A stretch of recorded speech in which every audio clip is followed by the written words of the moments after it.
oui. Le Prions nom de Skidibalaha, au-dessus Talabalaha. de ton nom. Prions de Shikalabala, Kedebolobo. Prions de Shakarababababababa. Alléluia, Adonai. Merci pour ta présence. Le nom Nous bénissons ton nom, Adonai. au-dessus de ton nom. Nous célébrons ton nom, C'est car Jésus. tu règnes, Adonai. Jésus. Merci Oui, les pour ta miracles. présence. Les miracles. Alléluia. Béni sois-tu. Dans ta présence. Merci pour ce temps qui Quand je t'appartient.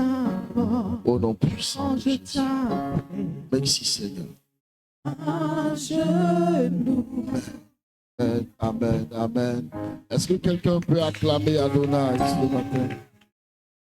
Donne toute la gloire à celui qui est maître des temps et des circonstances. Son nom c'est Yahvé Shiré. Son nom c'est Yahvé Rapha. Son nom c'est El Elohim. Son nom c'est El Haï. Son nom c'est El Rapha. Élève-le, rends-lui l'honneur et la gloire. Il lui est dû en son nom et en son rang. Adonai, tu es Dieu.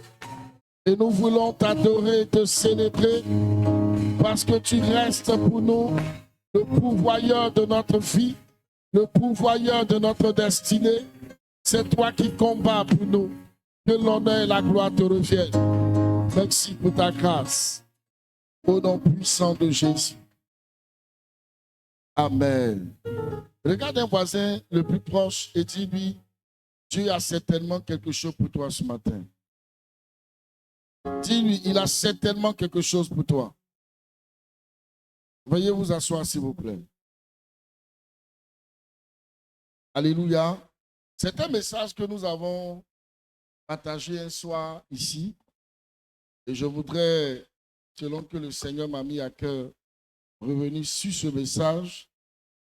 Alléluia. Et je voudrais d'entrée donner le thème, avant même que nous allions dans la lecture de ce texte. Le thème que je veux donner, c'est le protocole de la bénédiction divine vers la terre. Le protocole de la bénédiction divine vers la terre. Amen. J'espère que tu as bien écrit ça dans ton calepin, dans ton cahier. Nous sommes à l'école de Dieu. Prenons la peine de venir avec des calepins, des blocs-notes. Parce que ce que nous partageons ensemble ici est pour le développement et le perfectionnement de ton identité spirituelle et même de ta personne spirituelle, de sorte que tu puisses non seulement l'enseigner, mais faire la différence avec la parole que tu reçois. Alléluia. Je voudrais donc bien aimer, après que nous ayons mis le thème dans nos calepins, sur nos supports différents, on va se tenir debout par respect pour l'évangile. On va lire ensemble Osée chapitre 2, le verset 23 à 24. Osée chapitre 2, le verset 23 à 24, on peut l'afficher. Osée, le chapitre 2, le verset 23 à 24. Je lis la parole. Allons-y, ma fille. En ce jour-là, j'exaucerai, dit l'Éternel. Oui. J'exaucerai les cieux, et ils exauceront la terre. La terre exaucera le blé, le mou et l'huile. Et ils exauceront Gisraël. Ils exauceront Gisraël. On peut refaire la lecture, c'est pas long, c'est 2 versets. On peut reprendre. En ce jour-là, j'exaucerai, dit l'Éternel. J'exaucerai les cieux, ils exauceront la terre. La terre exaucera le blé, oui, le mou, oui, et l'huile. Et ils exauceront Gisraël. Et ils exauceront Gisraël. Que Dieu vous bénisse. Veuillez vous asseoir, s'il vous plaît. L'amour et la paix du Seigneur. Alléluia. Voici un texte merveilleux qui nous permet de comprendre et de voir le protocole de la bénédiction de Dieu depuis là-haut vers la terre. Amen. J'aimerais dire quelque chose à quelqu'un d'entrée. C'est que Dieu fait toutes choses à partir des lois et des principes.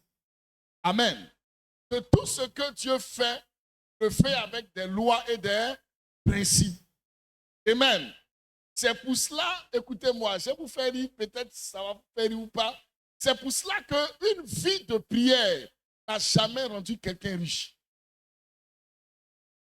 Une vie de prière n'a jamais rendu quelqu'un riche. Parce qu'en ce qui concerne la richesse, Dieu a établi des lois. Il a établi des principes. Il y a des choses, si tu ne fais pas, il y a des choses que tu ne feras pas.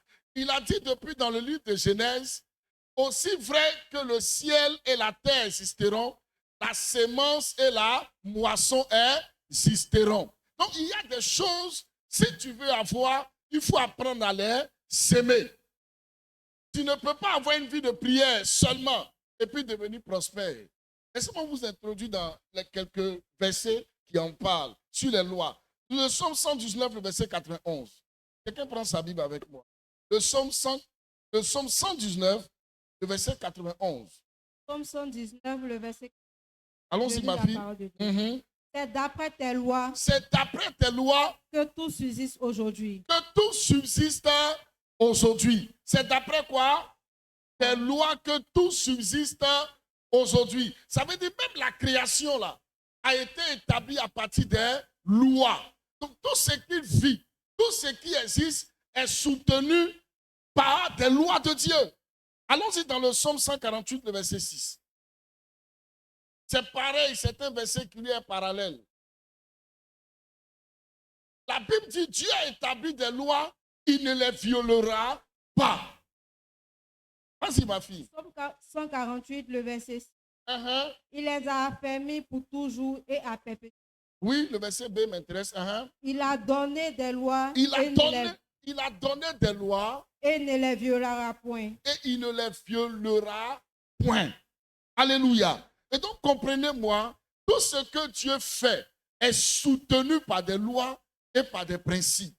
Dieu a établi des lois et lui-même ne va pas les violer. C'est pourquoi la Bible dit, d'après la loi, est purifié par le sang.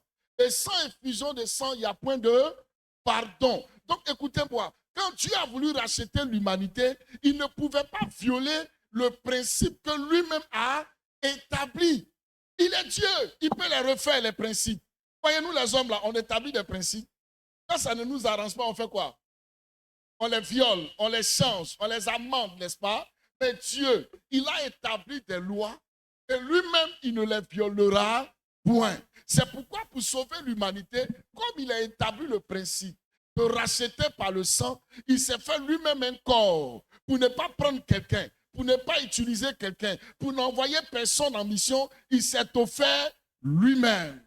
Il a subi la souffrance de la croix et à la croix du calvaire, il a payé le prix pour respecter quoi? Le protocole du rachat.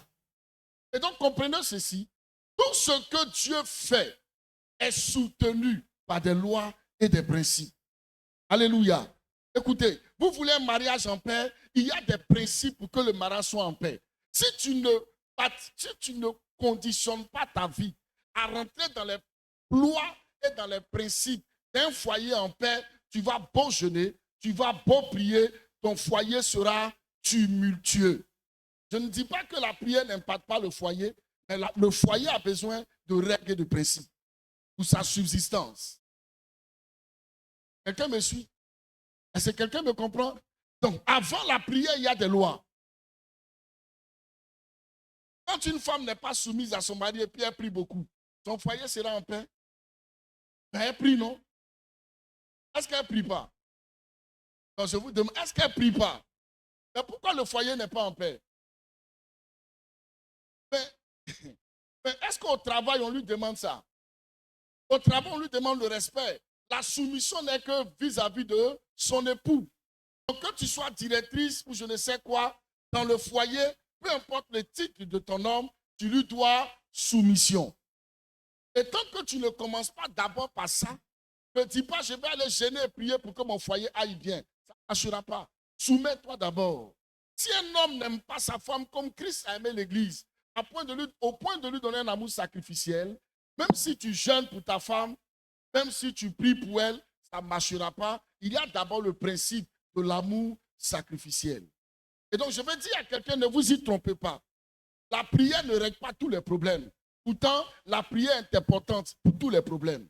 Est-ce que quelqu'un me comprend? En fait, à la prière, on ajoute des choses. La prière seule ne suffit pas. On prie dans tout, mais la prière seule ne règle pas tout. Est-ce que je parle à quelqu'un? On prie dans tout, mais la prière seule ne règle pas tout. À la prière, il faut ajouter les lois et les principes qui y vont avec. Très important. Je voudrais souligner ça dès l'introduction. C'est une chose capitale dans tous les domaines de notre vie. Dans tous les domaines. Vous prenez, vous appliquez dans n'importe quel domaine de la vie de l'homme, ça passe. Ce sont des lois fondamentales. Maintenant, regardons ici. Comment tu peux me mettre le Osée 2? Osée 2, le verset 23 à 24. On n'a pas besoin de lire, merci. Pas besoin, merci. La Bible dit, en ce jour-là, j'exaucerai, dit l'Éternel, j'exaucerai les cieux et ils exauceront la terre. Et la terre exaucera le blé, le mou et l'huile. Et il est mis pour le blé, le mou et l'huile, exauceront Israël. Amen. Là, je vous pose la question. Il y a combien d'étapes ici pour qu'une bénédiction affecte la terre? Vous n'êtes pas obligé de regarder l'écran. Si vous avez votre Bible, vous pouvez regarder. Il y a 4 étapes. Donc, la première étape, c'est quoi? Dieu qui exauce le ciel. Donc, dites-moi, si Dieu doit d'abord, avant de bénir quelqu'un, exaucer le ciel, cela voudrait dire que Dieu est la source de toutes les bénédictions. Quelqu'un me suit? On ne peut recevoir que ce qui nous a été donné de Dieu. Dieu seul est la source. Quelqu'un touche sa tête et dit, l'Éternel est ma source. Dieu est la source de toutes les bénédictions. Maintenant, regardez. La Bible dit, il ordonne au ciel. Il exauce le ciel d'abord pour toi. Moi, je vous pose une question. Qu'est-ce qu'il y a dans le ciel? Quand la Bible dit, Dieu exaucera les cieux. C'est ça, non?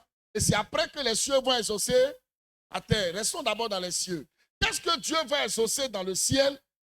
Qui, eux, vont exaucer la terre. Les cahiers, là. Les vieux cahiers de vendredi soir. Est-ce qu'ils sont là? On peut acclamer le Seigneur pour vous. Soyez bénis. Mais ce que vous ne savez pas, c'est que je ne vous ai pas tout donné. Voilà, je ne vous ai pas tout donné. Donc, c'est sûr que ça va. Donc, il y a dans le ciel, la première chose, ce sont les anges. Vous pouvez pousser encore. Après les anges, il y a quoi? Comment? On a dit les anges. Laissez les. Hein? Après les anges, il y a des étoiles. On est d'accord? Mais après les étoiles, il y a un troisième élément cosmique, c'est quoi? Non. Le soleil. Le soleil. Maintenant, suivez-moi, s'il vous plaît.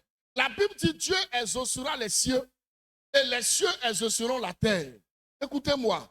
Quand on dit qu'un homme est béni de Dieu, la vie de cet homme est inscrite dans son étoile. C'est d'ailleurs l'une des raisons pour lesquelles, quand ça va chez quelqu'un, on a l'habitude de dire son étoile brille. Parce que toi et ton étoile, il y a un lien étroit. Il y a un lien qui est établi. Tu ne peux pas être plus grand que ton étoile et tu ne peux pas être plus bas que ton étoile. Écoute-moi, c'est parce que le monde des ténèbres peut te détruire et connaît le protocole qu'on peut te faire vivre en dehors de ton étoile.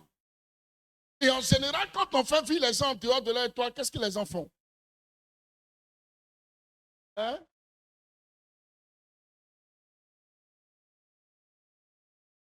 Bon, ok, je vois que les vieux cahiers ne pas répondre, donc je vais courir. Allons-y, je vais courir. Je vais courir. Lorsque le diable, connaissant le protocole, il sait que Dieu va d'abord exaucer les cieux et les cieux doivent exaucer la terre doit exaucer ses dérivés et les dérivés de la terre doivent exaucer. Pourquoi? Parce que ce qui est sur la terre là n'appartient pas forcément à tout le monde. Il est donné aux dérivés de la terre de bénir quelqu'un en fonction de ce qui t'a été donné des cieux. C'est pourquoi quelqu'un peut réussir dans le fer, mais pas toi. C'est pour ça que quelqu'un peut réussir dans le commerce, mais pas toi. Et le commerce, le fer, donnez-moi n'importe quoi, les services et tout ça sont les bénédictions de la terre, n'est-ce pas? Mais les bénédictions de la terre dépendent de l'ordre que le ciel a reçu de la terre pour toi. Quelqu'un me suit? Mais avant qu'on en arrive là, il y a dans les étoiles l'inscription que Dieu a donnée. Et donc, pour que l'étoile visite la terre, l'étoile a besoin d'entendre de Dieu, n'est-ce pas? Donc, qu'est-ce que le monde des ténèbres fait? Le monde des ténèbres va noircir ton étoile. De sorte que sa clarté ne soit plus forte. De sorte que sa clarté et son champ magnétique ne t'atteint plus. Et tu vas commencer à vivre une vie en dehors de ton étoile. Et là, le plus souvent, c'est les enfants. Les enfants qui naissent avant 3 mois. Cachez-les, s'il vous plaît. Touchez un voisin, dit, cache ton enfant avant 3 mois. Je vous pose la question. Qu'est-ce qui a amené les mages à Jérusalem et précisément à Bethléem? Parce qu'ils ont vu son étoile. Parce qu'ils ont vu l'étoile de Jésus, les mages se sont déplacés jusqu'à Jérusalem. Mais de façon précise, ils sont arrivés à Bethléem. Ça ne rate pas ton étoile. Et ton étoile dégage un champ magnétique de sorte que ça te localise, ça te précise. Le GPS là n'a pas commencé avec ce que vous avez. Le véritable GPS, c'est ton étoile. Quand quelqu'un a fait quelque chose dans ton étoile, ça ne va pas te rater. C'est pourquoi je décrète et je déclare que ton étoile soit bénie de l'Éternel.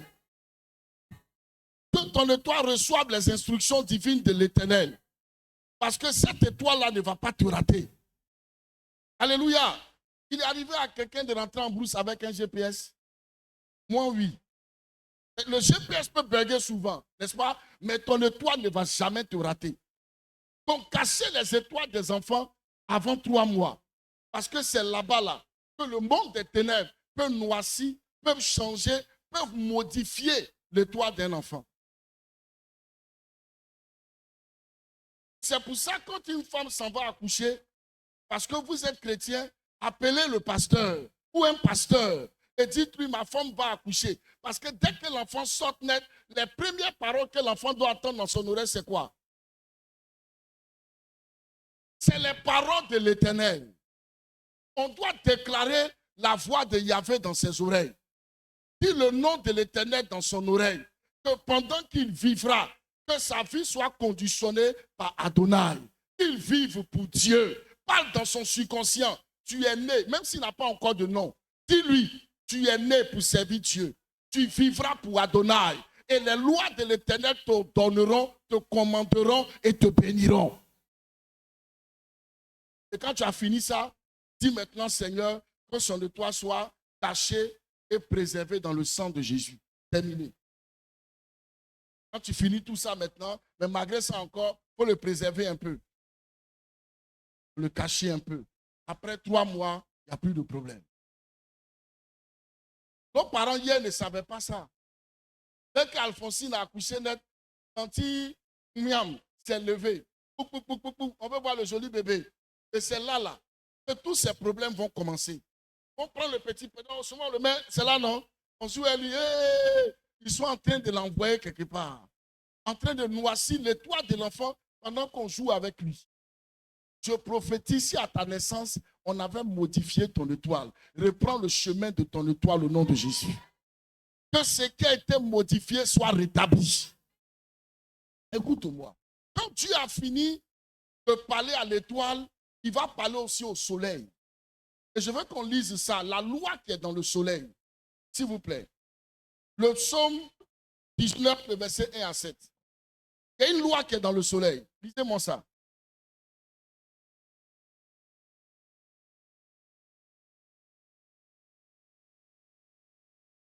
Le psaume 19, 1 à 7. Allons-y. Psaume 19, le verset. Les cieux racontent la gloire de Dieu. Oui. Et l'étendue manifeste l'œuvre de ses mains. Oui. Le jour, on instruit un autre jour. Oui. La nuit, on donne connaissance à une autre nuit. Merci. Ce n'est pas un langage. Oui. Ce n'est pas des paroles. Ce ne sont pas, des paroles dont le son ne soit point entendu. Oui. Leur retentissement parcourt toute la terre. Oui. Leurs accents vont aux extrémités du monde. Oui. Où il a dressé une tente pour le soleil. Et le soleil? Et le soleil, semblable à un époux qui sort de sa chambre, oui, s'élance dans la carrière avec la joie d'un héros. Il se lève à une extrémité des cieux et achève sa course à l'autre extrémité. Rien ne se dérobe à sa chaleur. Amen. Je vais rendre ça simple, très simple, d'accord? Assieds-toi, ma fille. La science nous dit, et ce n'est pas faux, que le soleil se lève à l'est. Et l'est, c'est le levant, c'est l'orient. Et ça se couche en occident à l'ouest, n'est-ce pas? Ça, la Bible dit, parcourt tout son chemin là. C'est dans cette traversée-là. Maintenant, comme le soleil est une entité, lorsque Dieu déclare, dit au soleil, c'est depuis ta naissance, c'est lui donne des ordres. Et c'est avant que tu ne sois. Dès que tu dois te conçu, Dieu va libérer des paroles aux anges, dans ton étoile et dans le soleil. Le soleil, lui, qu'est-ce qu'il va faire? Chaque fois que le soleil se lève de l'est pour aller se coucher à l'ouest, les paroles que Dieu a dites dans le soleil, là, dans sa clarté, le soleil libère la parole de l'Éternel par son magnétisme. Parce que le magnétisme du soleil va maintenant parcourir la terre de l'est jusqu'à l'ouest. Et c'est son cycle qui donne naissance aux jours, aux semaines et les mois. Et laissez-moi vous dire que la vie d'un homme est comptée par jour, par mois, par année, etc., etc. Donc, chaque fois que le soleil défilera, le soleil rappellera les paroles qui ont été inscrites par Dieu pour toi. De sorte que la clarté du soleil est la manifestation des bonnes choses, des glorieuses choses qui doivent arriver dans ta vie. Et c'est la connaissance de ces choses qui ont fait que les hommes, au lieu d'apprécier la magnificence de la création de Dieu, se sont mis à adorer le soleil. Quand vous regardez dans toute la grande théologie des Égyptiens, ils ont bâti leur théologie autour de l'adoration du Dieu soleil qu'on appelle Ra. Les Égyptiens ne sont pas polythéistes, ils sont monothéistes. Mais tout le Dieu le plus grand est Ra, ou Ré selon les versions. Amen. Qui est le Dieu soleil. Alléluia.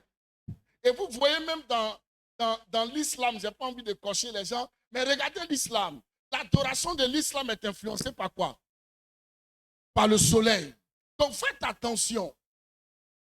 Faites attention, on n'adore pas le soleil, mais on donne des instructions au soleil. Parce que le soleil est emprunt aux paroles qu'on lui donne. Donc ce que tu as déclaré dans le soleil là, c'est ce qui va t'arriver. Pourquoi on dit aux gens de se lever avant le soleil pour prier? Pourquoi David dit, je me lève avant l'aurore et je parle? Pourquoi? Parce que c'est à partir de 6 heures que le soleil commence à se lever pour la journée. Quelqu'un me suit? Et donc si avant l'aurore, tu as donné des instructions au jour, quand le soleil va passer de 6 heures jusqu'à venir se coucher autour de 18 heures, il va quoi? Il va magnétiser la terre avec ce que tu as dit et ce que tu as déclaré. Et tous les hommes spirituels savent que ceux qui se lèvent tôt pour parler à la journée, en fait, parlent au soleil. Parce que c'est le soleil qui influence le jour et la nuit. Et je suis venu dire à quelqu'un ce matin, en dehors du plan que Dieu a déjà initialement établi pour toi, tu dois, toi, réchauffer les mémoires spirituelles par tes prières avant l'aurore. Nous ne pouvons pas être autre chose que ce que Dieu a déjà décidé. Regarde, ta vie là est un film que Dieu a déjà vécu. Ta vie là est une parole ou un ensemble de paroles que Dieu a déjà déclaré. Mais il a déclaré ça depuis le ciel. Qui est convaincu qu'il y a des anges qui marchent avec lui? Maintenant, je vais vous poser une question. Les anges qui marchent avec toi, là, c'est les anges qui viennent au fur et à mesure de ta vie ou c'est les anges qui ont déjà été commissionnés de te suivre? Attendez. Je veux que quelqu'un me réponde. Ils sont commissionnés de te suivre déjà ou bien c'est au fur et à mesure? Et allons-y, ma fille. C'est les deux. Poursuis.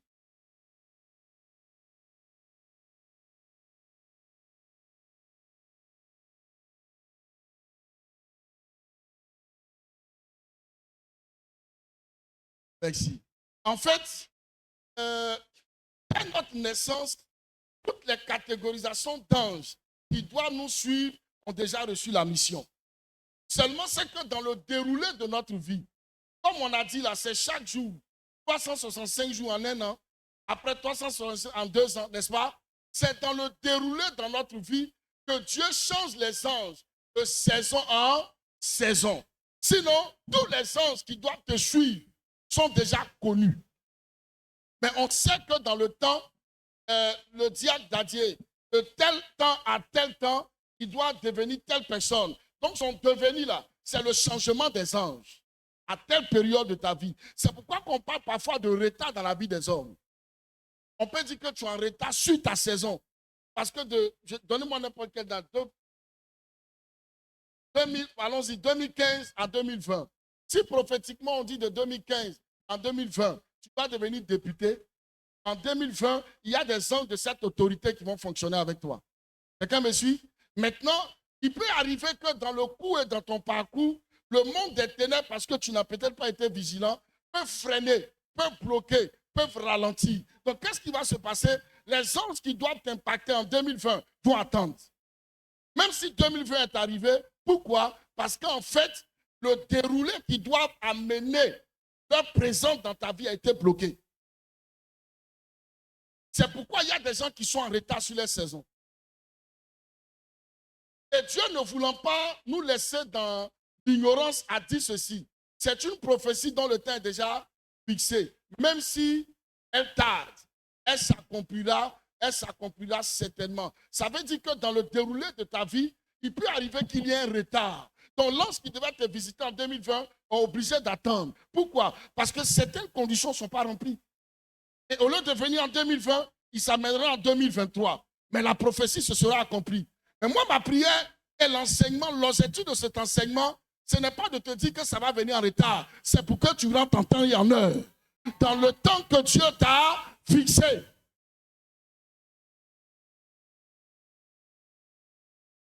Alléluia. Gloire à Jésus. Quand tu sens que ta vie est en retard, est-ce que toi-même tu te sens à l'aise? Voyez, le retard même est quelque chose qui ne te met pas à l'aise spirituellement. Maintenant, quand tu viens à l'église en retard, ça ressemble à quoi? Parce que le retard n'est pas seulement cette affaire de la visitation de Dieu. Ton retard est aussi ta façon d'adorer Dieu. Si tu adores Dieu avec négligence, tu viens et tu ne respectes pas les heures de l'adoration, il faut savoir que spirituellement, tu es en train de trahir toutes les lois. Même tes visitations devant le trône de Dieu ne peuvent pas sonner dans le temps. Deviens un homme discipliné dans le temps. Et tu vas rappeler au spirituel que tu es un homme ponctuel. Ça va t'aider à parler à la mémoire de Dieu pour toi. Bon, il y a l'un des livres que j'ai lu qui m'a frappé. Ça a été écrit par le pasteur Zachariah Tane-Formon. Tu le connais. C'était les livres, d'accord? Et Zachariah Tane-Formon dit ceci. Il dit quand lui il veut jeûner, là, il va dire à Dieu d'avance. J'ai fait 5 jours de jeûne ou 7 jours de jeûne. Pendant les 7 jours de jeûne, le lundi, je mange 2 bananes. Le mardi, je mange 4 bananes. Et voilà comment je fais mon jeûne. Voici. Et c'est ce qu'il va respecter. Et il est tellement réglo, discipliné dans sa façon d'agir avec Dieu que le Seigneur lui a dit un jour, ta discipline oblige les anges à être à l'heure avec toi. Je ne sais pas si je parle à quelqu'un. Je ne sais pas si j'ai parlé à quelqu'un. Dieu lui a dit, ta discipline, c'est-à-dire toi-même façon tu es rangé là, ça oblige le surnaturel à être à l'heure avec toi. Donc vous voyez, notre propre vie et la négligence de notre vie là, ça impacte dans les bénédictions célestes. Si tu es un homme négligent, tes grâces aussi seront négligées. Si tu es un homme dur qui respecte le temps et l'heure, spirituellement tu seras conditionné comme ça. Parce que le règne spirituel connaît ce qu'on appelle l'heure. Et si tu es procrastiné, prends ton temps, t'amuser, etc. Et tu attends, le spirituel aussi va fonctionner comme ça avec toi. Commence à te discipliner. Commence à respecter les choses. Et tu vas voir, le spirituel va rentrer dans cette même discipline avec toi. Alléluia. Le règne spirituel. Il y a des gens qui vont dire à Dieu, Seigneur, je fais 4 jours. Au 3e jour, il dit, bon, ça là, je sens que ce soir, il n'est pas bien dormi, on va mettre fin au jeûne. Alléluia. Vous pouvez pas dire à sa femme, pendant le jeûne, il prend bouillie. Hein. Au 2e jour, il dit, Tanti, maman, on va faire un foutu là-bas. Je n'ai pas trop de force. Un foutu. Elle aime son mari. Donc maintenant, tu attends. Le bruit là, c'est pas pour quelqu'un, c'est pour le gêner là. Le gêner là. C'est pour lui, ils sont en train de piler le gros foutu. Amen. Donc, on a besoin d'avoir de la discipline. C'est important. Dieu donne donc les hommes à qui? Aux cieux. Et dans le ciel, nous avons les anges. Nous avons qui? Les étoiles et nous avons le soleil. Faites attention à ces 3 entités. Les anges marchent avec nous en fonction de ce que nous sommes. Si tu es un homme de foi, les anges vont suivre.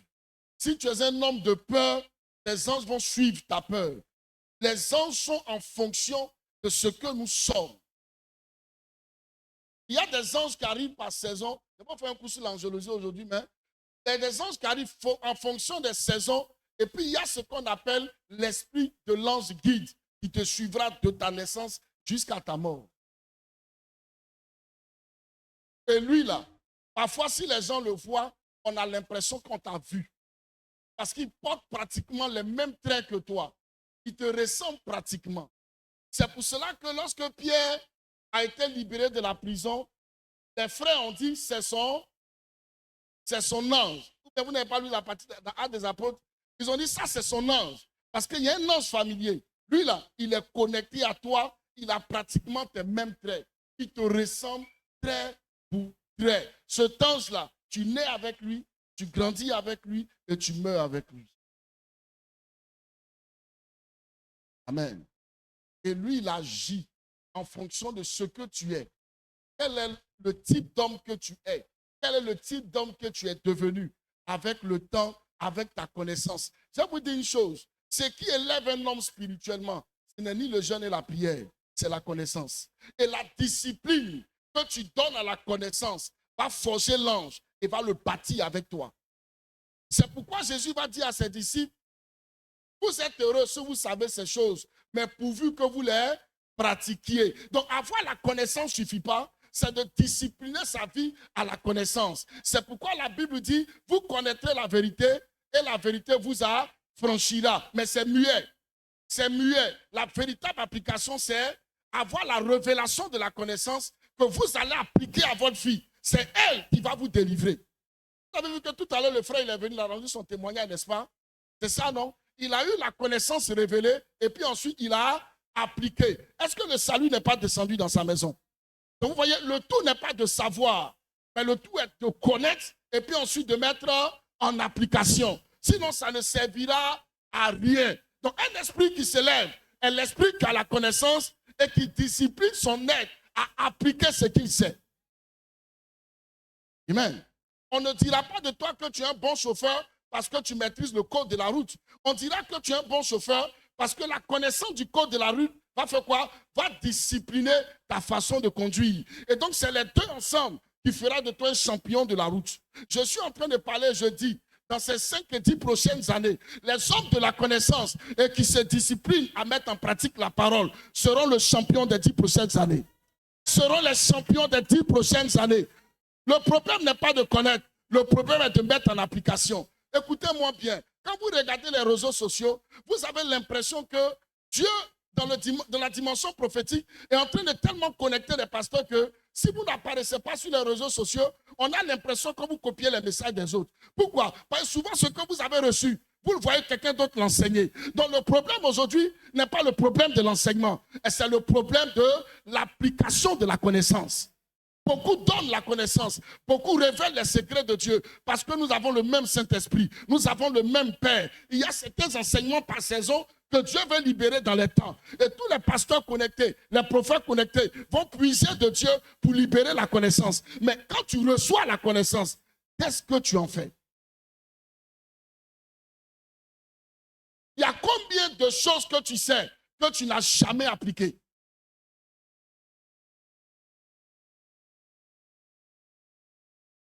Il y en a combien? Tu sais tellement de choses, mais tu n'as jamais appliqué une seule chose. Quand vous demandez, non, je sais que ce n'est pas bon, mais est-ce que tu fais? Non, après. Un peu. Dis à ton ami, attends encore. Dis encore, attends encore. Dis à quelqu'un, attends, tu as peur de dire ça à quelqu'un? Et ça me dit ça à ton prochain, ton voisin. Il ne veut pas, il est assis à côté de toi, il peut bien changer. Dis à ton voisin, attends encore. Alléluia. Et donc, il est important pour nous de comprendre ça. Que lorsque vous êtes en train de prier pour vos destinées, sachez que ça vient d'abord de Dieu. Ça passe dans les cieux. Et ces trois ordres-là, les anges, les étoiles et puis le soleil. Les trois là sont impactés. Est-ce que vous savez que même la science a fini par reconnaître que les montées, les marées, les basses et les hautes marées sont influencées par la lune? Donc comprenez que si la lune qui est en haut là-bas est capable d'influencer les montées et les descentes des marées, comprenez que le soleil, les étoiles et les anges influencent nos destinées. Alléluia. Alléluia. OK. Donc, quand le ciel finit d'être exaucé, le ciel maintenant va venir exaucer qui? La terre, n'est-ce pas? La terre est une entité. Et c'est pourquoi Dieu ne fait rien, il ne fera rien sans parler à la terre. Mais en fait, quand vous entendez Dieu dire terre, terre, ce n'est pas maintenant que Dieu parle. Il a déjà parlé. Parce que notre Dieu est non seulement dans ce qui est déjà passé, il est aussi dans ce qui va venir. Et donc, quand il a déjà fait, c'est pendant que nous vivons le moment présent qu'on a l'impression que Dieu est en train de nous parler. Sinon, il a déjà parlé. Prenez avec moi Ésaïe, s'il vous plaît. Ésaïe chapitre 1.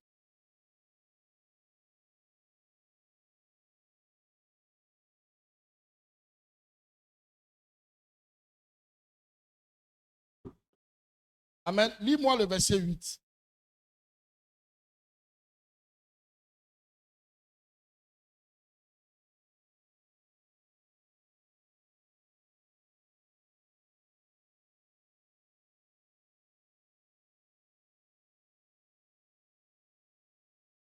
Oui. Et la fille de Sion est restée comme une cabane dans une zone, dans une vigne, comme une hutte dans un champ de concombres, comme une ville. Lis-moi le verset 2. Lis-moi le verset 2. Le verset de cieux, écoutez, terre, prêtez l'oreille, car l'Éternel parle. Amen. Cieux, prêtez, allons-y. Cieux, écoutez, terre, prêtez l'oreille, oui, car l'Éternel parle. Amen. Mais pourquoi quand Dieu veut parler, il est obligé de prendre les cieux et la terre à témoin? Pourquoi il le fait? Parce que ce sont des entités qui influencent la vie des hommes. Et donc, s'il ne prend pas ces astres-là ou ces créations à témoin, ce qui va se passer ne va pas te bénir totalement et véritablement. Amen. Regardez un peu, dans la conception du corps de l'homme, est-ce que la terre n'a pas intervenu? Est-ce qu'en toi, il n'y a pas la terre? Et donc, quand Dieu veut bénir la terre, quand il veut te bénir, il est obligé de parler à qui?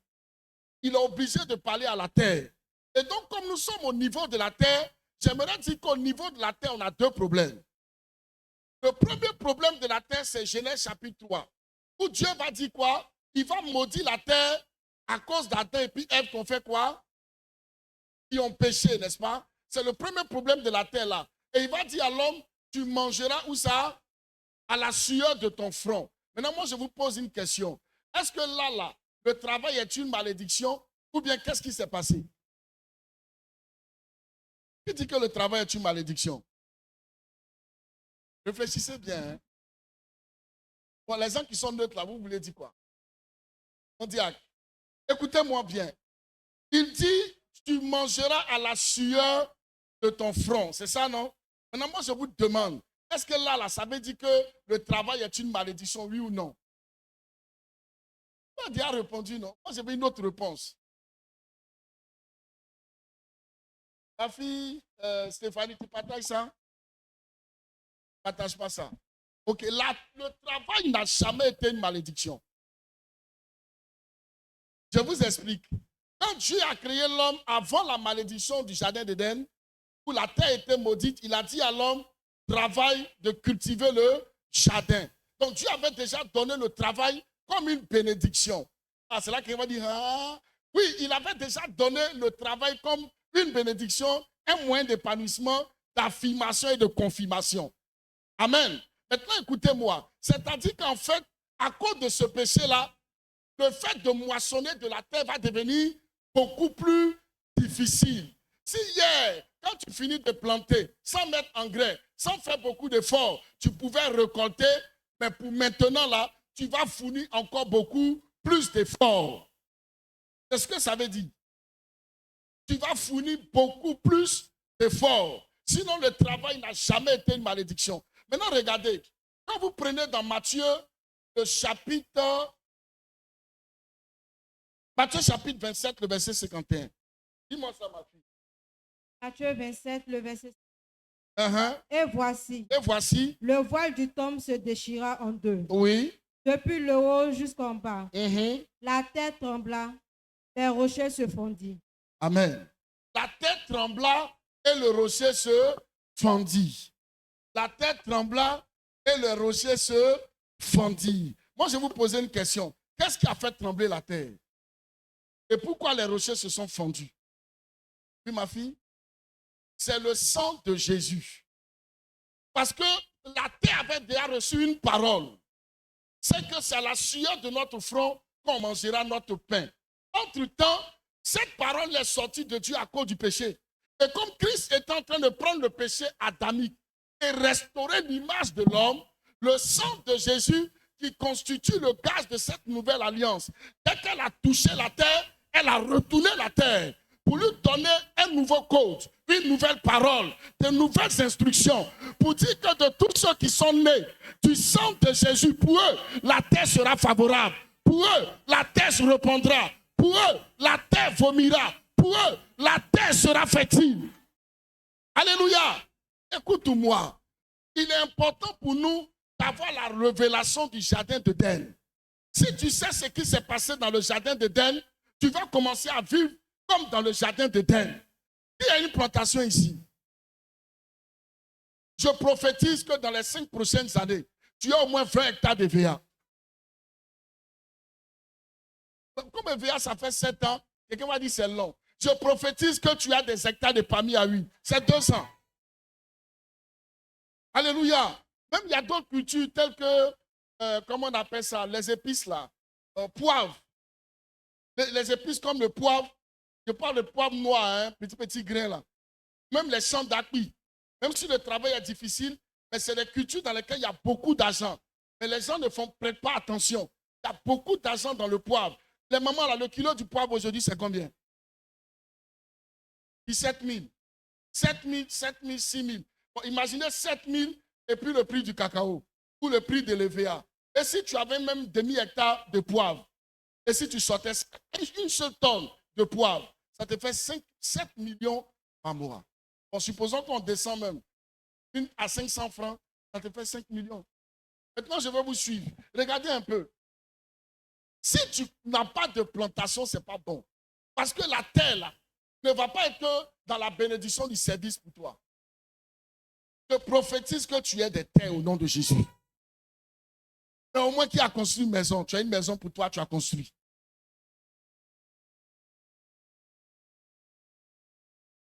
Tu as acheté terrain, tu as construit. Mais tu as payé une maison en même temps.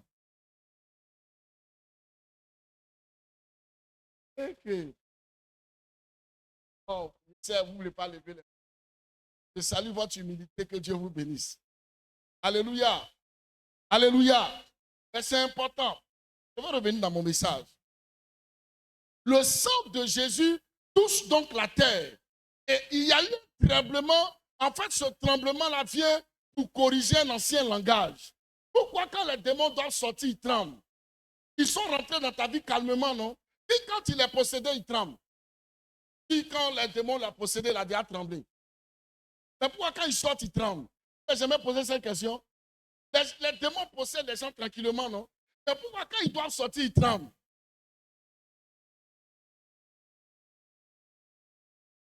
Oh, ok. Hein?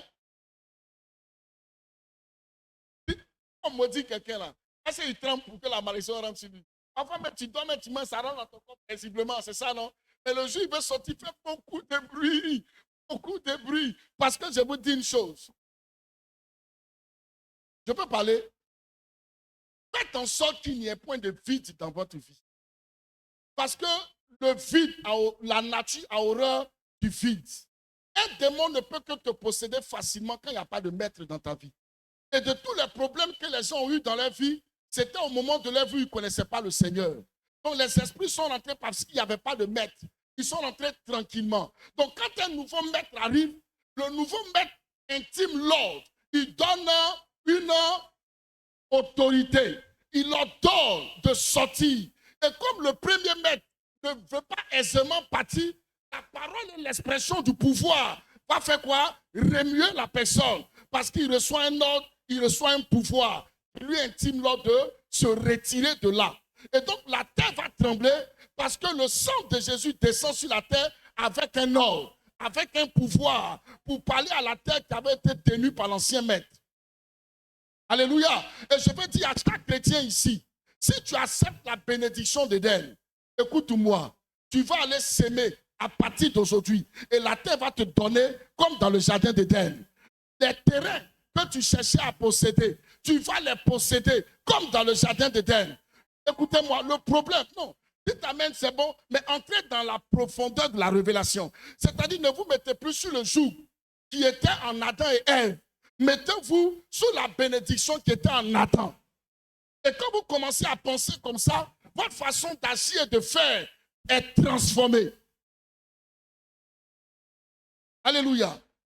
Vous avez vu le diable tout à l'heure, il a rendu témoignage. Et sa fille lui a donné un terrain. Elle demandait lui, ça fait un bon bouton, je le... Justement pour ça.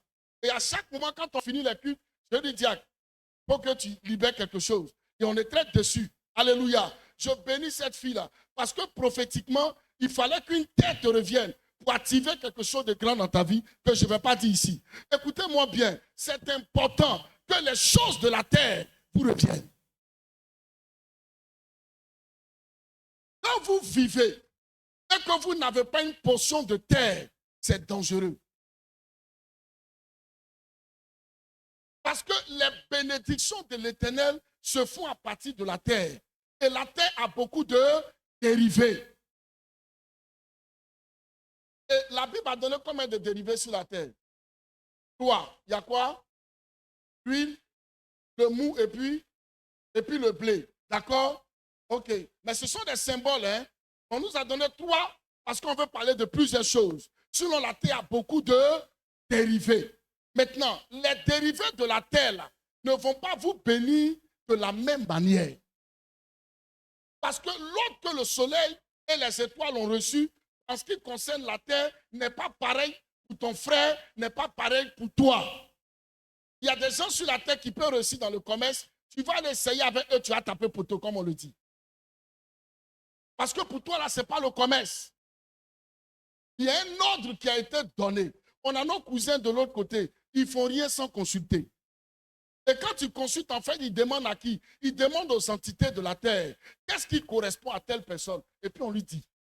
Même se marier, vous êtes des terres. Il y a des terres qui ne vont pas ensemble. Il y a des terres qui ne correspondent pas.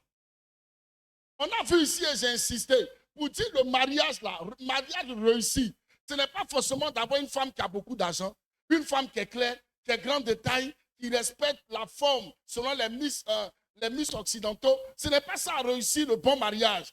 Réussir le bon mariage, c'est un mystère où l'homme trouve la femme qui lui correspond. Ta terre là, correspond à sa terre.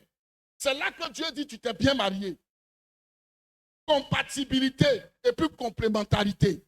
Tant que tu n'as pas trouvé ça, tu es dans un mariage adaptable.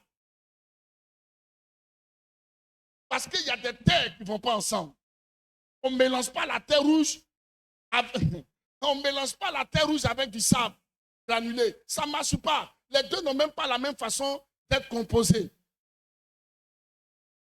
Et si vous demandez aux agriculteurs, ils vont vous dire, il y a des plantes qui ne vont pas sur du sable. Et il y a des plantes aussi qui ne vont pas sur l'argile. En fonction du sol, il y a un type de plante qu'il faut s'aimer. Tous les sols sont bons, mais sont praticables par rapport à des espèces de plantes. Donc si lui, il est sable, il ne faut pas croire qu'il est mauvais, il est bon. Mais il y a un type de plante qui va avec lui. Quand tu es agile, tu allez t'adapter avec une sœur qui est sable. Vous allez vous en sortir comment? Quand tu gardes l'eau longtemps, elle les laisse passer. Il y a beaucoup de sacs on verse l'eau. Quand il y a de l'argile, ça retient l'eau. Mais il faut comprendre déjà que selon la texture, vous n'êtes pas pareil. Donc, trouve la terre qui te correspond. Et donc, la terre a des dérivés. Beaucoup de dérivés. Donc, après l'huile, le blé et le mou, vous avez quoi comme bénédiction de la terre? L'or, quoi encore? Le bétail, quoi encore? Le métal, quoi encore?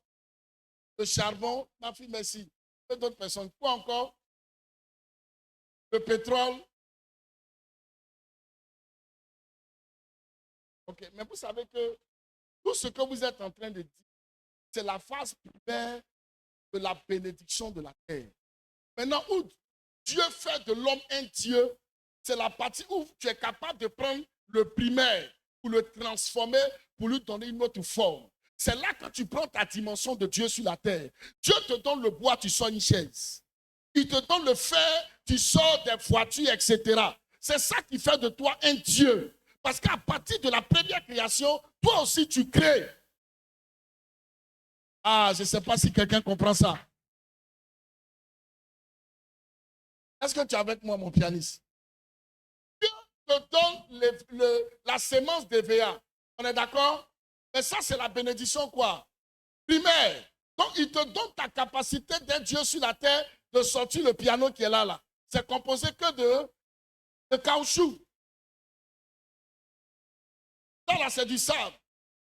Vite, là. C'est du sable qu'on chauffe à un certain degré, ça se fond. Vous donnez les vitres qui sont là. Dieu n'a pas créé les vitres, il a créé le sable. Lui qui a créé les vitres, là, c'est toi. C'est pour ça qu'il a fait de toi un Dieu sur la terre.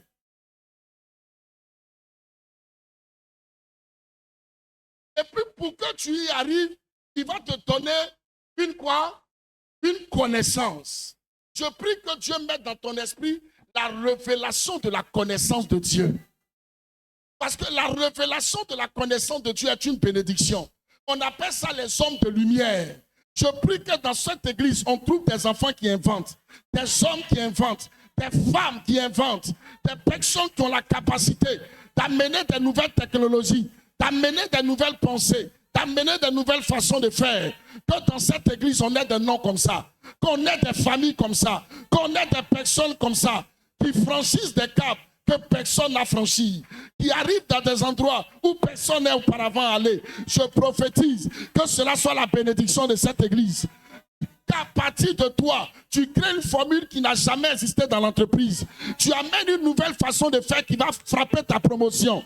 Tu amènes une nouvelle donnée qui va bouleverser les chiffres de l'entreprise. Je prophétise que cela t'arrive. Je prophétise que cela t'arrive. Je prophétise que cela t'arrive. Tu me dis amen ou bien. Et cela arrive à ta vie au nom de Jésus. Dis-moi amen ou bien. Alléluia. Veuillez vous asseoir, s'il vous plaît.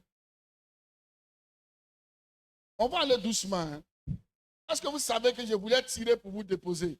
Et pendant qu'on faisait la proclamation, le Seigneur dit non, tu déposes tout. Est-ce qu'on peut tout déposer? On peut tout déposer? Maintenant, suivez-moi. On a fini avec le ciel, c'est ça? On est où ça? On est sur la terre. D'accord. Donc, on est d'accord avec la capacité de l'invention. Ça, on est d'accord, non? Maintenant, si Dieu a béni la terre pour toi et que l'homme est fait à partir de la terre, ça veut dire qu'il y a des hommes que Dieu te donne comme des bénédictions. Est-ce que quelqu'un m'a compris? J'arrive. L'homme est fait de la terre, n'est-ce pas? Quand on dit qu'un homme est béni de la terre, c'est quelqu'un qui trouve grâce aux yeux de d'autres personnes. Est-ce que tu me comprends un peu? Et c'est ça qu'on appelle la bénédiction de la terre. Si les hommes ne te répondent pas quand il faut, la bénédiction passera toujours par un homme. Et donc, si les hommes te ferment leurs entrailles, il y a des portes que tu ne pouvais pas céder. Regardez comment Dieu a béni Esther dans un pays étranger. La Bible, quand Esther est apparue, elle a trouvé grâce aux yeux du roi comme de celui qui organise le concours de Miss. Je dis ça pour que vous compreniez bien. Mais pourquoi lui, il a trouvé grâce à ses yeux? Pourquoi? Parce que c'est une terre. Lui-même, il est composé de la terre. Écoutez-moi, il y a des sentiments que vous n'avez pas hier. Vous n'avez même pas il y a 2 minutes. Et puis un coup, ça vous vient. N'est-ce pas? Vous pensez que ça vient de n'importe où. Non, non, non. Dieu est capable, en une fraction de seconde, de donner un ordre favorable à quelqu'un pour toi. Parce que la terre a reçu un ordre favorable pour toi, ça va trouver un homme qui va se plier à ta volonté. On se lève et puis on dit, on veut accorder la promotion à tel frère ou à telle soeur. J'ai écrit ton nom déjà prophétiquement. Écoute-moi. Et à cet instant précis-là, comme Dieu veut te donner ce poste-là, il va faire en sorte que dans les secondes qui viennent, tout le monde de façon unanime commence à avoir de la sympathie pour toi. Commence à t'aimer. Même ils ne veulent pas te donner, mais il y a quelque chose qui les pousse à ça. Pourquoi? Parce que la terre a reçu des instructions favorables pour toi. Je prophétise que ça devient ton partage.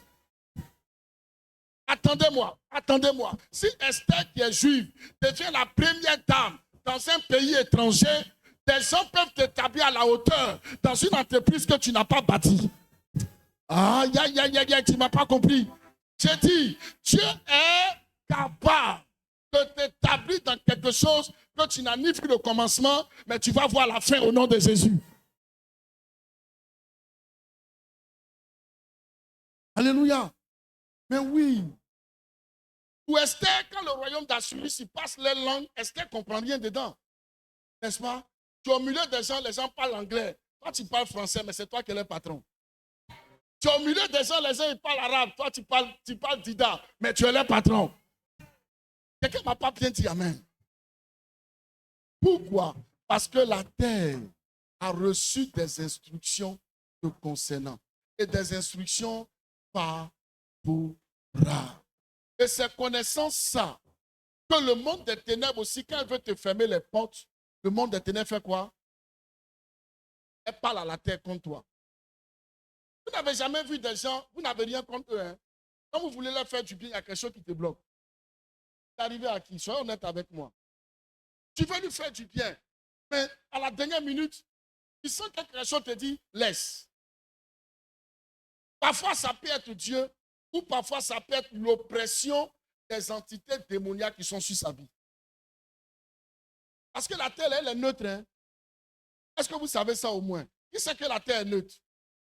La terre est neutre. C'est pourquoi vous devez lui donner des instructions. C'est pourquoi vous devez lui fermer des portes. Mais oui. Donnez des instructions à la terre puis fermez-lui des portes.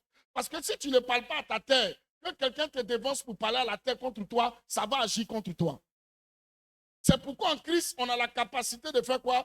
De déprogrammer ce qui avait été dit pour réinstaller un nouveau logiciel. Ne restez pas muet sur la terre.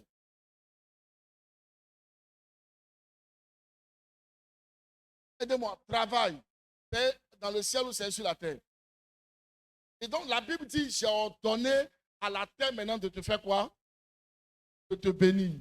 Et donc comme je le disais, tant que le ciel n'a pas reçu l'ordre, et que le ciel n'a pas donné aussi ordre à la terre, et que la terre n'a pas pris ce qu'elle a sur elle pour projeter sur toi, frère, ça ne marchera pas. C'est pour ça que les sorciers, là, c'est des coupeurs de route. Soit ils te coupent la route sur tes étoiles, ou bien ils te coupent la route, tout ça, sur la terre. Et la plupart des chrétiens disent Alléluia, Amen. Ils ne cherchent pas à régler le problème de la terre. Maintenant, dans la terre, là, il y a 2 dimensions. Il y a ce qu'on appelle la bénédiction de la plante de tes pieds et la bénédiction des extrémités de la terre. Je vais expliquer ça. Allons-y. Josué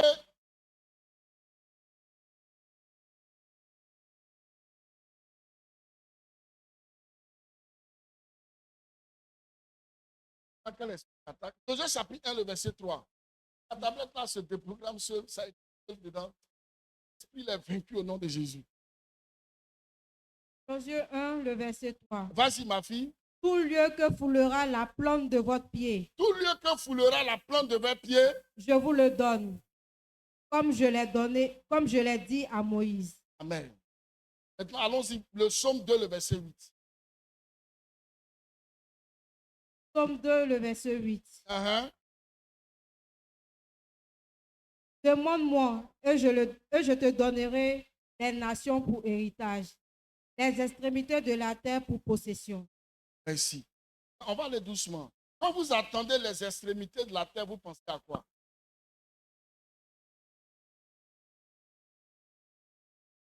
Les extrémités de la terre pour possession.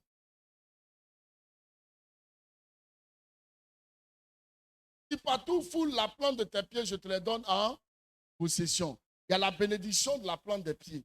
Et puis il dit, je te donne les extrémités de la terre en possession. Maintenant, je vous demande, la possession des extrémités de la terre veut dire quoi? Et la bénédiction de la plante des pieds veut dire quoi?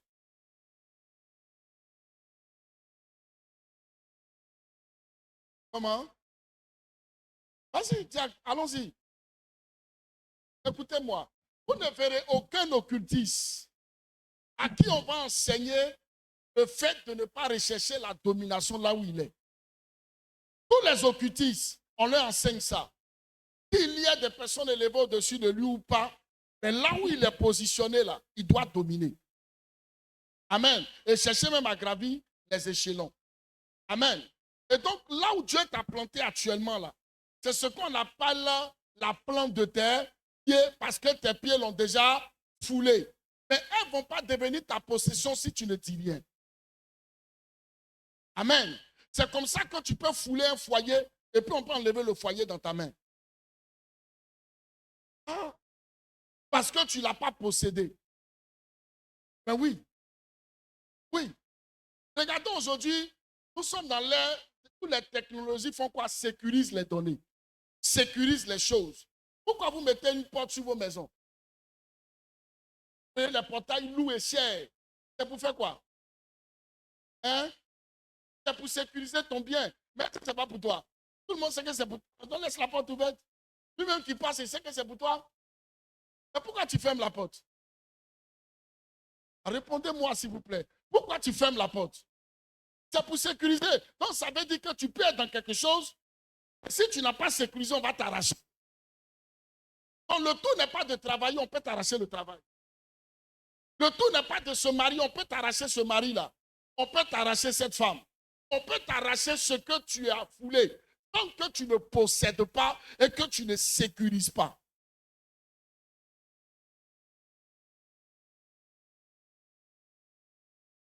La question la voici. Qui sécurise ses grâces? Et l'un des moyens de sécuriser ton travail et tes finances, c'est-à-dire, l'un des moyens de sécuriser ton foyer et tout ça, c'est de respecter les principes, mais aussi d'ordonner que ce foyer-là, tu le possèdes et que personne ne te le ravira. Il y a des gens qui sont rentrés dans des bénédictions où les portes ne sont pas fermées derrière elles. Il y a des personnes comme ça. Vous n'avez pas fermé la porte derrière vous. Il s'est déjà réveillé en sursaut et puis il a demandé est-ce que le portail est fermé. Moi, ça m'est déjà aussi arrivé. Pourquoi? Parce que tu veux être en sécurité. Donc, vous pensez que c'est la même chose pour les bénédictions? C'est pareil, les amis. Sécuriser tout ce que vos pieds ont touché. Tu es arrivé où? On t'a pris comme, donnez-moi n'importe quel poste. DG, ok, directeur général. Et puis on t'a nommé, tu es content, tu es assis au bureau. On prend, voilà le DG, puis la réunion, c'est pas demain. Et puis tu es heureux. DG, pardon, patron, il faut sécuriser ce poste-là d'abord. Même si à ça tu aspires plus grand, je dis sécurise. Là où la plante de tes pieds ont foulé, là, il faut faire quoi? Il faut posséder. Possède d'abord le poste de DG là. Possède ça. Il faut t'asseoir dessus. Parce que tant que tu vis là, tu es là. À moins que tu aies décidé de partir, personne ne va venir t'invincer là. Combien de personnes sont tombées devant les grâces? Et il y a d'autres, même les promotions les ont tuées. Mais toi, tu vas vivre et tu vas profiter au maximum de là où Dieu t'a établi. Maintenant, allons-y avec les extrémités de la terre. Les extrémités de la terre, ce n'est pas les limites. Non. C'est pour ça que parfois, quand on parle dans le langage français, on dit dans les terres lointaines. C'est ça, non? Aux extrémités de la terre. Mais ce n'est pas les limites. C'est-à-dire dans les terres les plus éloignées. Il y a des gens qui ont reçu la grâce de Dieu, quel que soit le pays où ils arrivent, quel que soit le lieu où ils arrivent. Dieu leur donne de puiser le maximum de richesses. Est-ce que quelqu'un me comprend? Et c'est dans cette bénédiction que se trouve ce qu'on appelle les blocages de voyage. Quand on bloque quelqu'un dans le voyage, c'est-à-dire on te ferme les portes des extrémités de la terre. C'est-à-dire que tu ne peux pas aller plus loin que là où tu es. Donc parfois, pour briser et déverrouiller des visas, il faut qu'on t'amène dans la bénédiction des extrémités de la terre. Alléluia. Mais oui, les amis, il y a des gens qui vont naître, qui vont vivre, qui n'ont jamais sorti de la Côte d'Ivoire. Pas méchant, je prêche. Est-ce qu'il n'y a pas des gens comme ça? Est-ce que vous savez qu'il y a des gens qui ne sont jamais sortis de leur village natal? Il n'est jamais sorti de... Donnez-moi le nom d'un village. Il y a d'autres mecs qui disent Abidjan même. Il n'est jamais sorti d'Abidjan, il n'est jamais sorti. Donnez-moi n'importe quel village. Memni. Il y a des gens dans mon village, ou même à Kosandi, ils ne sont jamais sortis de Kosandi. Tu le prends de Kosandi, tu le fais atterrir directement au plateau, il est mort, tu l'as tué. Pas passer comme ça. Pas où il est. Écoute-moi. Ce n'est pas normal que tu commences ta vie, que tu finisses ta vie, que tu ne sors pas en dehors de la côte. Parfois, il faut te blaguer, va au Mali, va au Ghana, sors un peu. Sors un peu de la zone. Pas viens. Si même il faut dépasser la frontière, et puis tu t'arrêtes un peu, tu salues 2-3 personnes, tu reviens encore. Au moins, tu viens de briser ça. OK? Maintenant, suivez-moi. Écoutez-moi très bien. La grâce des extrémités de la terre appartient à une certaine catégorie de personnes. Ou même vos affaires, quand elles se délocalisent de votre pays, qu'elles vont dans d'autres nations, elles s'implantent et elles prospèrent. Vous ne verrez jamais des multinationales qui ne connaissent pas les lois de la terre. Jamais. Les gens ne vont pas vous le dire, mais spirituellement, ils connaissent les codes. Tu ne peux pas commencer une entreprise en Côte d'Ivoire, t'installer en Afrique du Sud et prospérer. Non, tu es obligé d'avoir la grâce des extrémités de la terre. Et une fois que tu y arrives, tu es obligé de parler à la terre sud-africaine, de te reconnaître et de reconnaître ton entreprise. Sinon, tu ne peux pas prospérer. La terre est une entité qui vit. Tu dois lui parler. Tu dois lui donner des instructions.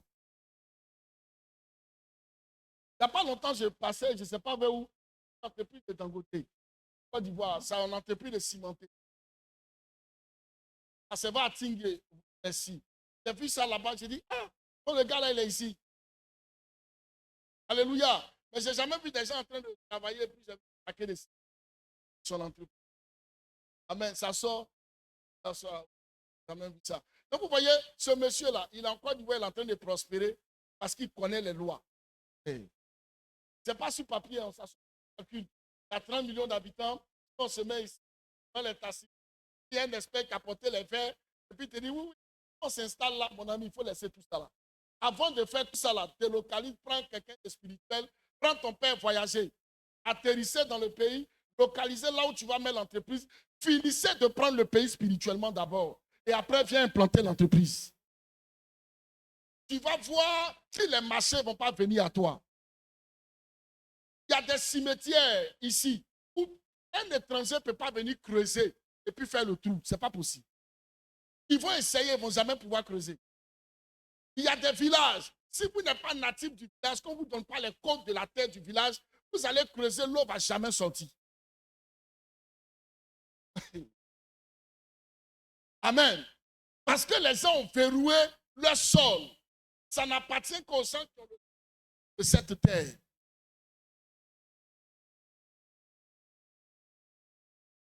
La bénédiction des esprits. Abraham l'avait. Jacob l'avait. La plupart des grands hommes révélés dans la Bible l'avaient. Joseph l'avait. C'est pourquoi en Égypte, il est devenu premier ministre. Et à cause de lui, ses parents ont quitté Canaan pour venir vivre en Afrique. Pendant longtemps. Ils ont dominé l'Afrique avant de partir. Ma prière ce matin pour chacun d'entre nous, c'est qu'on maîtrise l'action de Dieu. Et qu'à partir de ça, là, chacun d'entre nous sache se positionner, faire ses prières et ses proclamations. Dieu bénit, dit d'abord, les cieux bénissent la terre bénit les dérivés et les dérivés. Si ton travail là, tu n'as pas localisé pour te dire, tu ne vas pas t'en sortir. C'est pour ça, même dans l'œuvre de Dieu, là, on ne devient pas pasteur par appel seulement. Tu sais ça, non? C'est pas ça. Ce n'est pas parce que Dieu a appelé mon fils ou Maurice, pardon, que les deux là, je pense, aller servir. Non.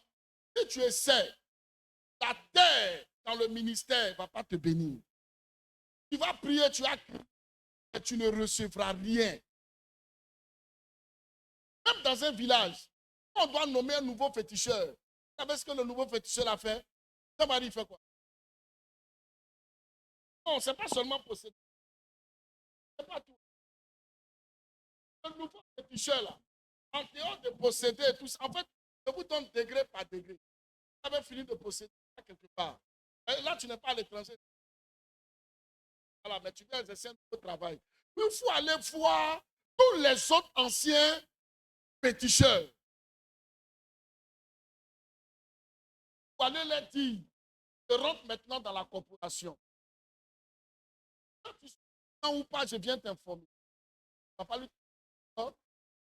Voilà, je viens t'informer que le jour de ma sortie, là, c'est tel jour.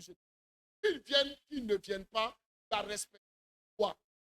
De l'office, même dans l'office. Et puis, au milieu maintenant de tous, il y a un que tu vas prendre comme ton parrain. Il va lui venir au nom de toutes les entités d'âge. Il va dire, on reconnaît celui-là comme un nouveau entrant dans notre secte. Et c'est à partir de là-bas que les démons de la terre et de tout ce qui est dans le domaine de ce travail-là vont se tourner vers toi. Efficace ou pas, si tu as violé ce principe, rien de bon ne va t'arriver. C'est pareil pour l'œuvre de Dieu. Même si tu as un grand appel, même si tu tâches du feu, tu ne peux pas aller plus loin. Si un autre père qui a commencé avant toi ne t'introduise pas, s'il ne te présente pas à la terre, s'il ne te présente pas aux entités de la terre, et que la terre ne te reconnaît pas, rien de bon ne t'arrivera. Dans le principe de la terre, c'est le principe de la présentation et de l'honneur. C'est pourquoi Dieu parle à la terre, et après la terre, elle va faire quoi? Elle va parler à ses dérivés. Et puis ces dérivés, elles vont venir te visiter. Mais pour que la terre laisse ses dérivés venir te visiter, tu dois apprendre à honorer ceux qui sont déjà de la terre.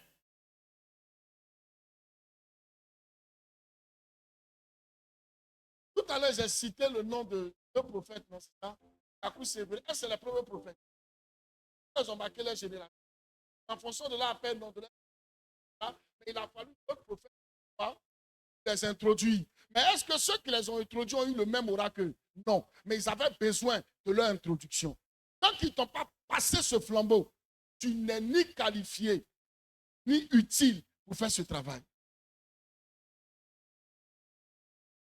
Ayez les mentors à tous les niveaux. Ne jouez pas avec ça. Ce que tu veux faire là, il y a quelqu'un qui a commencé ça avant toi. Parle avec lui. Aie son onction et sa bénédiction. C'est très important. Pour que les dérivés de la tête te reconnaissent, ça rentre dans le principe de l'honneur et de la présentation. Amen. Moi, chaque année, si jamais, chaque année, je cherche une offrande spéciale pour aller trouver un père. Il n'est pas forcément mon père spirituel, mais un père. C'est-à-dire quelqu'un qui est ancien, qui a engendré aussi des serviteurs. Je lui fais une offrande et je lui dis, bénis-moi pour la nouvelle saison. Quand un jour ici, je venais, de le trouver, je l'ai trouvé ici, il a vu un vieux prophète derrière moi, il lui fait une prière, il s'est dit, ah, c'est comme ça. Et ça fait que votre vie est un mystère. Pourquoi? Parce que vous connaissez ce qu'on appelle les lois de l'honneur. Quelqu'un ne t'a pas introduit. Si quelqu'un te présente,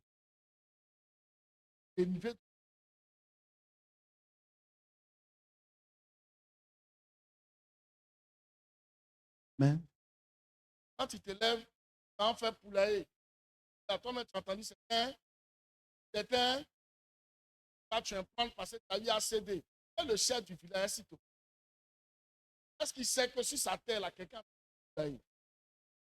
prend une. Ce n'est pas sa bénédiction. Mais où il est là, c'est un son. On est d'accord? Et c'est dans les lois de quoi? La présentation et de l'honneur. Demandez à ma fille, dès qu'ils ont nommé le nouveau chef, on a payé des pagnes, on a acheté des choses. On est allé le voir. On lui a dit, nous, on est venu pour reconnaître le chef. Nous sommes telle église. Il s'est levé et dit, depuis que lui, chef, il n'a jamais vu ça. On connaît les causes. La prise enregistrée, non. C'est pour ça que ça a été plus facile pour lui, quand il s'agissait du mariage de ma fille, de venir ici. Et il a été partout jusqu'à la fin. Le problème, ce n'est pas qu'il soit associé ou pas. Il y a des principes.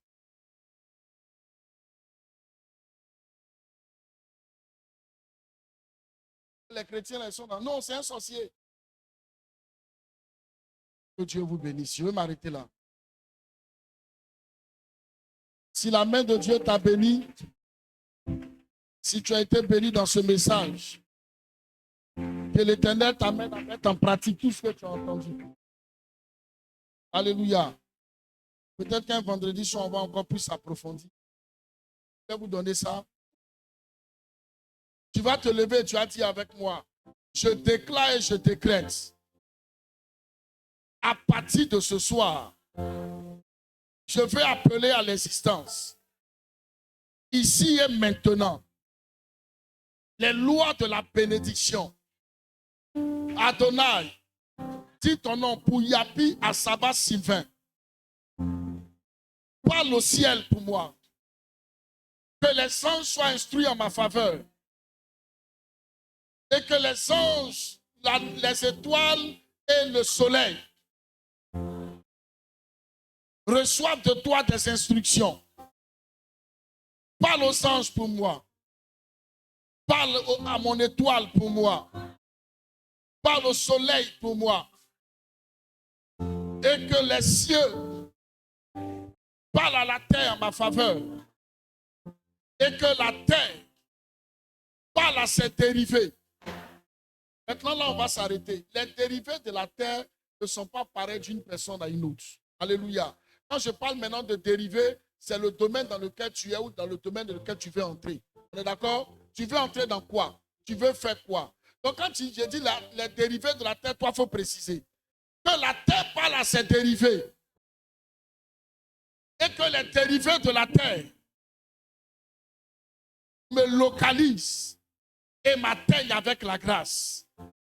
Je prophétise et je déclare que la chaîne des 4 niveaux soit soudée et scellée dans le sang de Jésus. Ce que Dieu a eu à cœur, il a relâché dans les cieux, soit pareil à ce qui descend sur la terre. Et ce qui est descendu sur la terre, soit pareil à ce qui visite les dérivés de la terre. Et ce qui a été libéré dans les dérivés de la terre me localise ce matin et me bénisse maintenant. Je me tiens debout et je déclare loin de la fatigue et de la paresse. Je crois que je suis devant l'autel d'Adonai pour qu'une parole et une déclaration fassent la différence. Je prophétise et je déclare à partir d'aujourd'hui, ici et maintenant, Adonai, Adonai, pour cette nouvelle saison de l'année 2026, je veux marcher sous un ciel ouvert. Ce que tu as dit dans le ciel pour moi arrive à la terre. Et ce que la terre a reçu pour moi localise les domaines de ma bénédiction. Et ce qui a été dit dans mon domaine vient jusqu'à moi. Viens jusqu'à moi. Ma Bible me dit, il a ordonné à la bénédiction de me pourchasser, de me suivre et de m'atteindre. Et ce matin, je déclare, ce qui a été dit à la terre et à ses dérivés, me concernant, je dis, viens à moi, localise-moi et viens faire ton travail. Localise-moi et viens atteindre ton objectif dans mon travail, dans mes affaires, dans mes plantations, dans mes acquisitions. À partir d'aujourd'hui, que quelque chose de nouveau commence. Je déclare, Adonai, de la même manière que tu as établi des lois et que tu ne les violeras point, je déclare ce matin qu'aucune loi de Dieu dans ma vie ne soit violée. Je déclare, je suis moi-même une terre. Pendant que ma main est sur ma tête, je prophétise. Je suis une terre fertile. Je suis une terre fertile.